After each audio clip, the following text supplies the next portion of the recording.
It's possible that interpretive dance may be a more effective way to communicate than Twitter. I don't use Twitter, I don't check Twitter, I don't follow anyone on Twitter.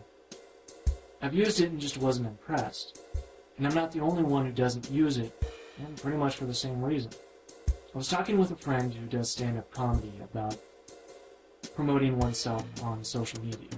We talked about Facebook, which is kind of hit or miss with promoting anything. YouTube, of course.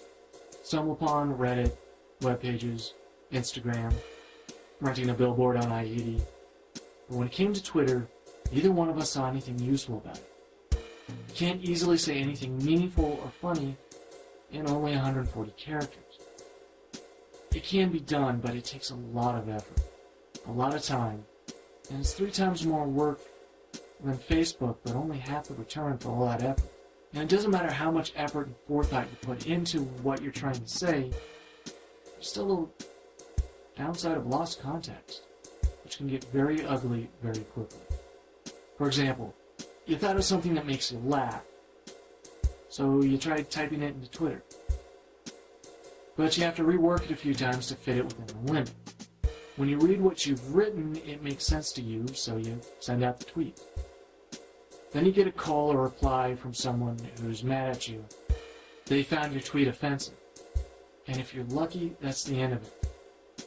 If someone retweets it to other people, then you might find yourself dealing with a digital lynch mob. They were offended because when you reworked your idea to fit it into that 140 character limit, you left out something that was needed for context. They read your tweet, but they don't have the context you intended. You could connect the context of what you wrote because the whole train of thought is still fresh in your own mind. You assumed that everyone else would figure out what context applies and get the joke. One wrong tweet and people lose their jobs for it.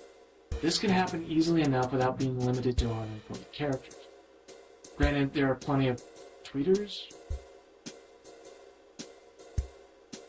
who don't end up on the wrong side of an angry mob, but there are plenty more people who end up making themselves look like a complete idiot. Granted, there are real idiots using every means of communication. But the limits of Twitter make that trap of inadvertently making yourself look dumb too easy to fall into. I know someone's saying, fine, don't tweet, but you can still follow other people on Twitter. Why? Why would I want to? It's not just about me being misunderstood.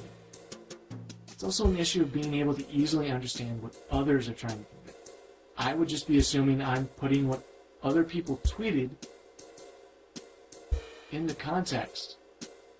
Communication should be a balance of clarity and simplicity. And this is where Twitter gets it wrong. It's communication that is overly simplified to the point of losing clarity, coupled with excessive broadcasting.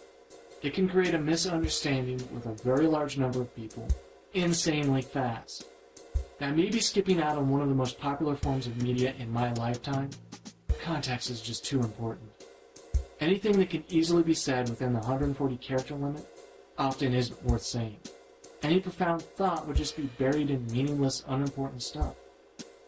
Before you argue it helped people who otherwise wouldn't have a way to communicate with the whole world while they were speaking out against an oppressive government, I haven't forgotten that. Maybe there was something about Twitter that was perfect for that time and situation. Maybe those people would have found another way to make themselves heard if there was no Twitter. I'm glad it has done the world some good. I'm just saying that Twitter isn't useful for me.